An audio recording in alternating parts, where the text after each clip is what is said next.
Is it ethically permissible for Planned Parenthood to harvest organs from aborted children?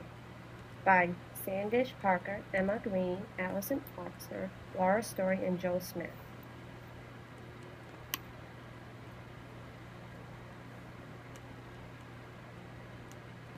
Planned Parenthood is an organization sponsored by the government to provide family planning to those with lower family incomes. In this video, we will discuss what is the value of Planned Parenthood, pros and cons of Planned Parenthood, secular worldview in Planned Parenthood, Christian worldview in Planned Parenthood.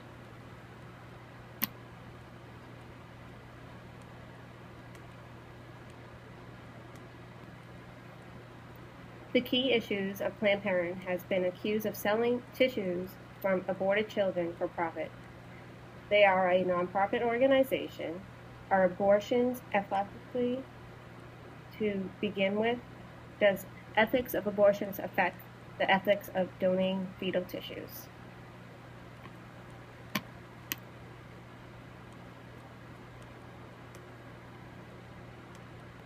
Brief history of Planned Parenthood.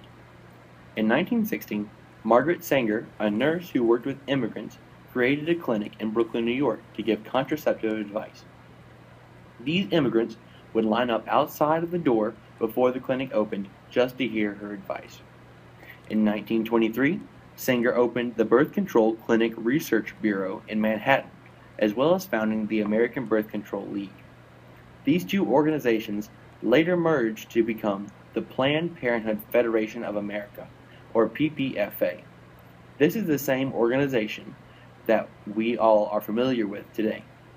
On May 9, 1960, the birth control pill was created to prevent conception. In 2003, President George Bush defunded Planned Parenthood.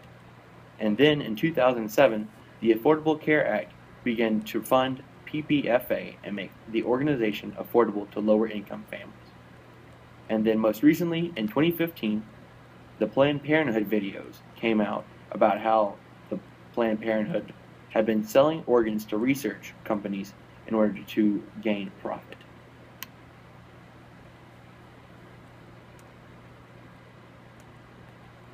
What are the legal issues surrounding PPFA?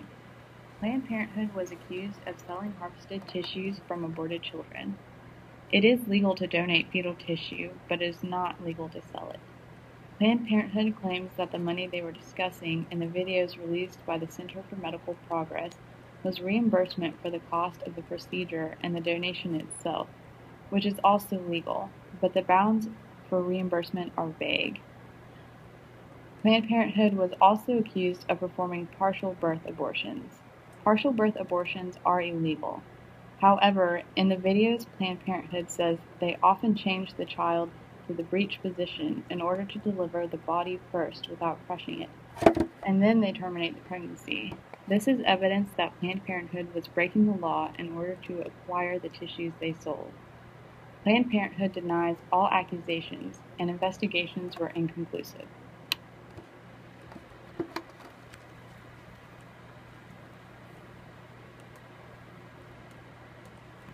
What are the pros and cons of Planned Parenthood? For the pros, we have health care for men and women. Each year, Planned Parenthood provides STD testing, general health care, and contraceptives. They have affordable services, and they are publicly accessible information for sensitive topics. So basically, it's sex ed for those who don't get it elsewhere. The cons are that they provide substantial annual number of abortions, illegal trafficking of fetal tissue, and they receive large amounts of government funding.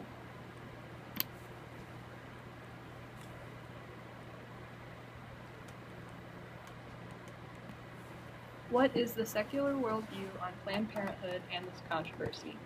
For this project, we used atheism for our secular worldview. There is a lack of belief in God with this view, which fuels their widespread support of pro-choice. When further relating atheism to embryonic stem cell research, an atheist would state that this research is ethical because it provides life improvements. Embryonic stem cells have the ability to transform into any cell, which means it would be possible to grow necessary tissue or organs needed for transplant patients in labs. A secular worldview, such as atheism, would also support embryonic stem cell research because they believe it is a good use of the aborted fetal tissue.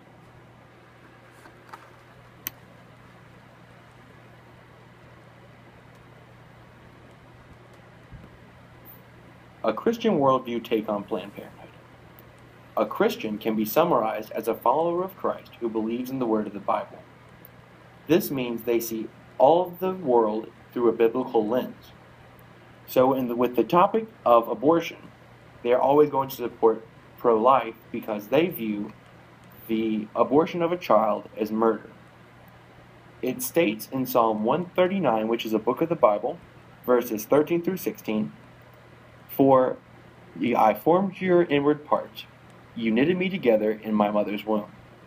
I praised you, for I am fearfully and wonderfully made. Wonderful are your works, and my soul knows it very well. My frame was not hidden from you when I was being made in secret, intricately woven in the depths of your earth. You saw my eyes unformed substance. In your books were written, every one of them, the days that were formed for me, when yet there were none of them." This just goes to show you that Christians have a firm belief that this research that the tissues are being sold for is the destruction of life. And once again, this is unethical because it's murder.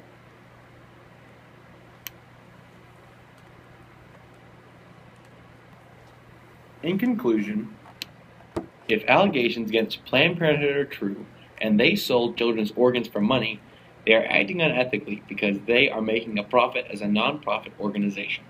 There is law that allows reimbursement for procedures necessary for donation of aborted fetal tissue. However, it has come into question whether or not PPFA was actually receiving money to break even or receiving money to make profit. Our group consistently holds a Christian worldview. We view abortion as murder of the innocent. We believe abortion is murder because the Bible tells us that we are children of God even before we are born. Abortion is never acceptable because it is the termination of an innocent life created in God's image. If someone were to torture a 3-year-old, would you not go out of your way to stop that? Why are we not doing the same against abortion and the disassembly of fetuses? With Christianity, unborn children have equal value to those who have already been born, whereas with a secular worldview like atheism, they often view born children as humans with rights, while unborn children are valued less and not given the same rights. It says in Jeremiah chapter 1, verse 5, "I knew you before I formed you in your mother's womb. Before you were born, I set you apart, and I appointed you as my prophet to the nations."